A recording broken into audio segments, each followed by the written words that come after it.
Hello everyone, success with आरंभ online education में आप सभी का स्वागत है।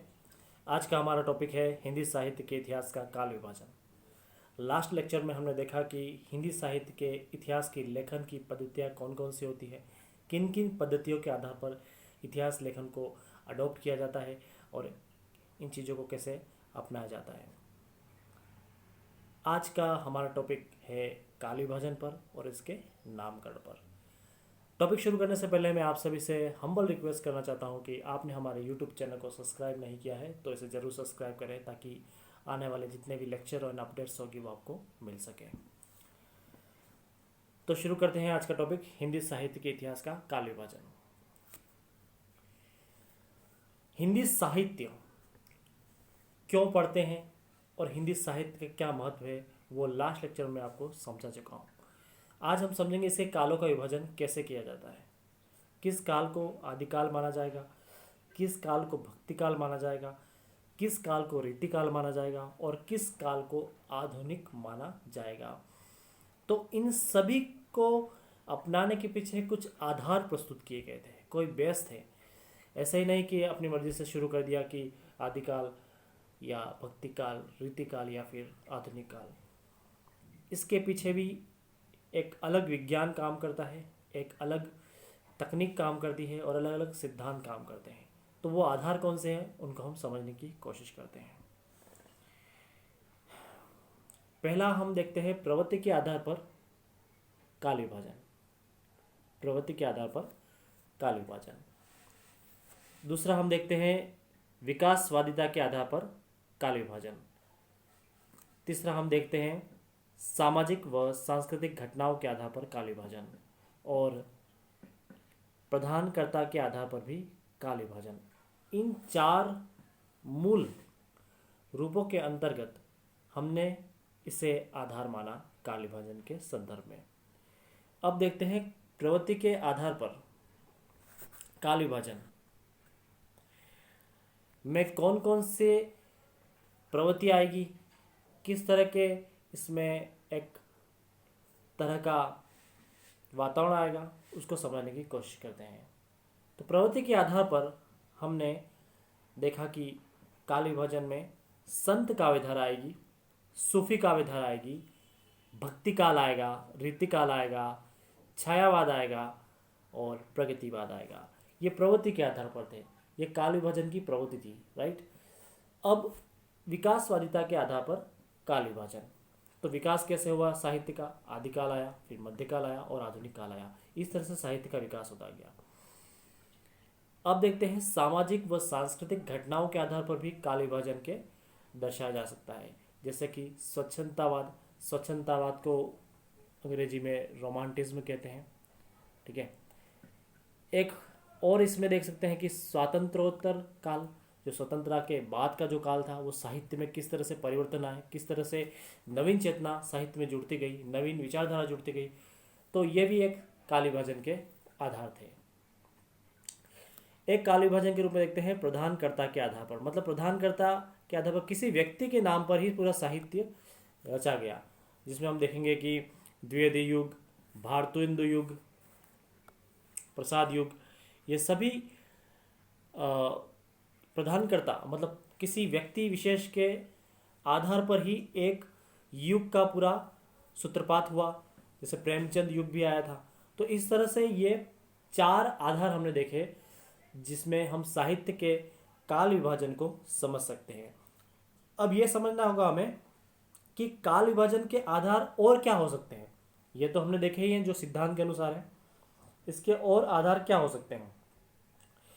इसके और आधार ये हो सकते हैं कि साहित्य की जो प्रवृत्ति होती है, किसी भी साहित्य की अपनी प्रवृत्ति होती है, चाहे वो पाश्चात्य साहित्य हो, चाहे वो भारतीय साहित्य हो, तो उनकी अपनी कुछ प्रवृत्तियाँ होती है, उनकी कुछ विशेषता होती है। जैसे हम ग्रीक साहित्य में देखेंगे तो कहीं ना कहीं हमें जो नायक होता है वो अंतिम रूप से जब किसी भी पात्र का अंतिम मृत्यु की ओर झुकाव होता है और जो नायक होता है उसकी मृत्यु होती है, तो उस साहित्य की प्रवृत्ति ही है। उसी तरह से हम बात करेंगे भारतीय साहित्य की, तो नायक हमेशा विजेता रहता है, धर्म की जय होती है और अधर्म का नाश होता है। तो हर साहित्य की अपनी कुछ प्रवृत्तियाँ होती है और आदर्शों में समानता के आधार पर काल विभाजन होना चाहिए।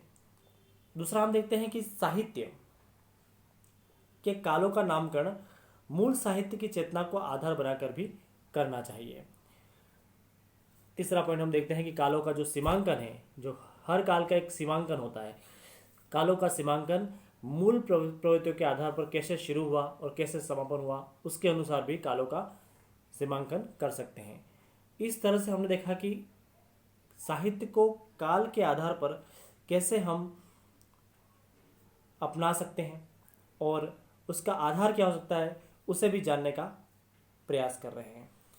तो काल की मूल प्रवृत्ति के निर्धारण में बहुत बड़े ग्रंथों का भी हाथ रहता है, जिसमें हम आज भी हम कई तरह से देखें। आप लास्ट कुछ वर्षों पहले एक फिल्म आई थी पद्मावत, तो पद्मावती जो फिल्म थी उसमें कहीं न कहीं मलिक मोहम्मद जायसी की कृति का साहित्यिक उल्लेख को एक इतिहास के साथ जोड़ा गया था। तो कहीं न कहीं वो प्रमुख ग्रंथ साहित्यिक भी था और कहीं न कहीं उसे ऐतिहासिक भी माना गया। इस तरह से दोनों ही, हालांकि मलिक मोहम्मद जायसी ने वो ग्रंथ लिखा वो कल्पना के आधार पर था, लेकिन कुछ इतिहास के तथ्य जुड़े होते हैं। साहित्य में साहित्य मात्र कल्पना के आधार पर नहीं होता है, उसमें कुछ किंवदंतियाँ, कुछ तथ्य और कुछ ऐतिहासिक साक्ष्य भी जुड़े होते हैं। तो इस तरह से हमने देखा कि काल विभाजन के बिंदु क्या हो सकते हैं। अब देखते हैं हम कि कुछ प्रमुख इतिहासकार, कुछ साहित्यकार रहे हैं जिन्होंने कालों का विभाजन अपने अपने मत के अनुसार किया है। इसमें गियर्सन का नाम सबसे ज़्यादा इम्पोर्टेंट हो जाता है, क्योंकि इन्होंने सबसे पहले कोशिश की थी काल विभाजन के संदर्भ में। तो इन्होंने कैसे बांटा कालों को, देखते हैं। गियर्सन ने कालों को थोड़ा सा अवैज्ञानिक ढंग से बांटा था, लेकिन सबसे पहला प्रयास इन्होंने ही किया था। सबसे पहले उन्होंने माना कि चारण काल का जो समय था वो 700 से लेकर 1300 ईस्वी तक का समय था। उसके बाद उन्होंने 1400 ईस्वी का जिक्र ही नहीं किया है। 1300 के बाद डायरेक्ट वो 1500 ईस्वी पे आ गए हैं, 15वीं शताब्दी पे आ गए हैं, और यहाँ उन्होंने कहा कि यह धार्मिक पुनर्जागरण का काल था।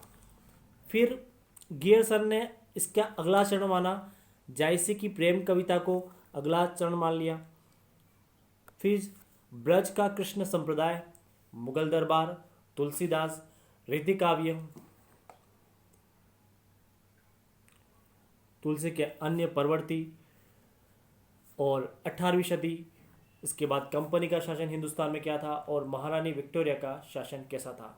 इस आधार पर हम देख सकते हैं कि साहित्य का काल विभाजन गियर्सन ने सबसे पहले प्रयास किया था, लेकिन गियर्सन का ये प्रयास सफल नहीं रहा। इसे मान्य नहीं माना गया ज़्यादा, क्योंकि ये कहीं न कहीं वैज्ञानिक ढंग से स्वीकार नहीं किया गया था और वैज्ञानिकता की कमी थी कहीं न कहीं, क्योंकि चारण काल के बाद इन्होंने डायरेक्ट 15वीं शताब्दी का जिक्र कर लिया, जो कहीं न कहीं न्यायोचित हमें नहीं लगता है।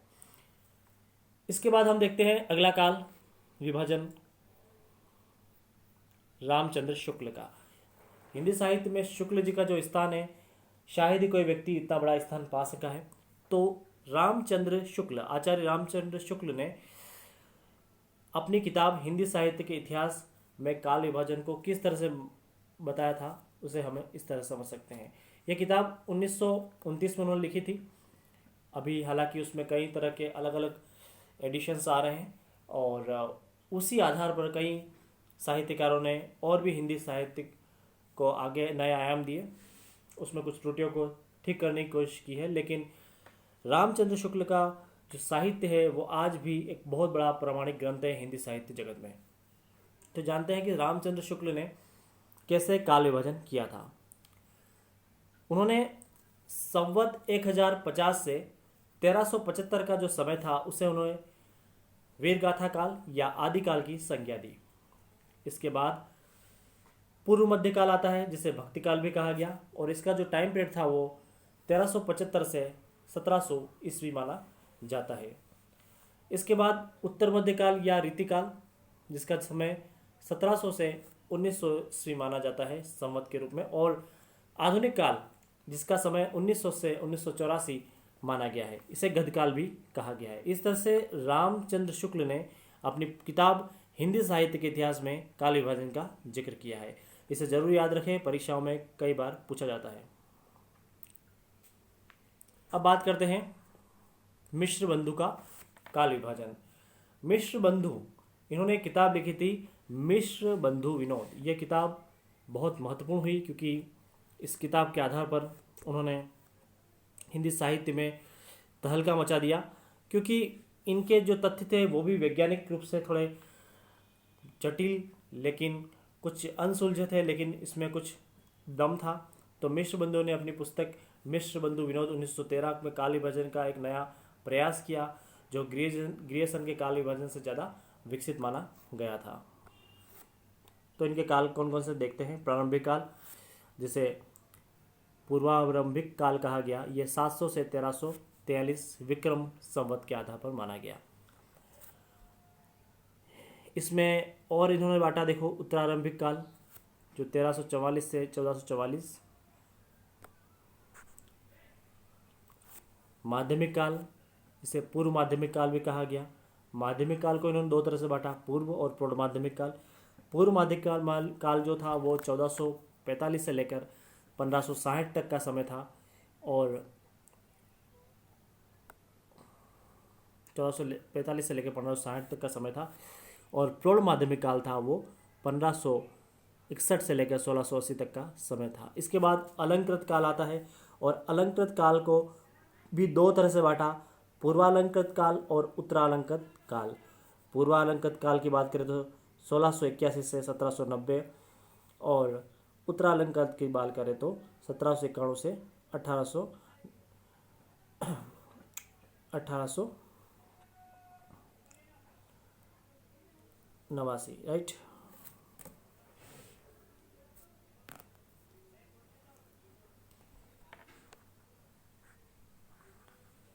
अब इसके बाद परिवर्तन काल आता है, जो कि 1890 से लेकर 1924 तक हम देख सकते हैं। और वर्तमान काल, ये काल आपको याद रखने होंगे क्योंकि इसका कोई ऑप्शन नहीं है, परीक्षा में पूछे जा सकते हैं। तो हमें कोशिश करनी है कि इसे अधिक से अधिक पढ़ें, क्योंकि इसका कोई इसका तोड़ नहीं है जिसे आपको याद करना ही पड़ेगा। थोड़ा सा जटिल है बिल्कुल, लेकिन हो जाएगा। इनके काल विभाजन में कुछ असंगतियाँ थी, जैसे कि नामकरण में कुछ असंगतियाँ दिख रही हमें। ग्रियर्सन की भांति इन्होंने भी थोड़ा सा टाइम पीरियड का सही ध्यान नहीं दिया, और अपभ्रंश युग को इन्होंने हिंदी साहित्य के सही रूप में नहीं दर्शाया, परिवर्तन काल को अनावश्यक काल दे दिया। तो ये सब चीज़ें कहीं न कहीं इनके काल विभाजन में देखने को मिलती है।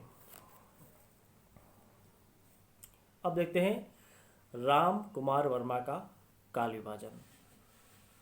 ये राम कुमार वर्मा हैं, इन्होंने रामचंद्र शुक्ल के शुरुआती जो काल विभाजन था उस चरण को छोड़कर पूरी तरह से शुक्ल जी को काल विभाजन को माना है और उनको अपनाया है। इन्होंने सिर्फ ये शुरुआत का आदिकाल और संधिकाल और चारण काल को थोड़ा सा शुक्ल जी से अलग करने की कोशिश की, लेकिन बाद में इनको देख सकते हैं कि भक्ति काल, रीतिकाल और आधुनिक काल, ये तीनों ही काल पूर्ण रूप से रामचंद्र शुक्ल के काल के आधार पर निर्धारित किए गए हैं। तो इनका जो काल विभाजन है कहीं न कहीं शुक्ल जी से प्रभावित था, शुक्ल जी का इस पर प्रभाव था। तो इस तरह से इन्होंने भी काल विभाजन किया है। अब बात करते हैं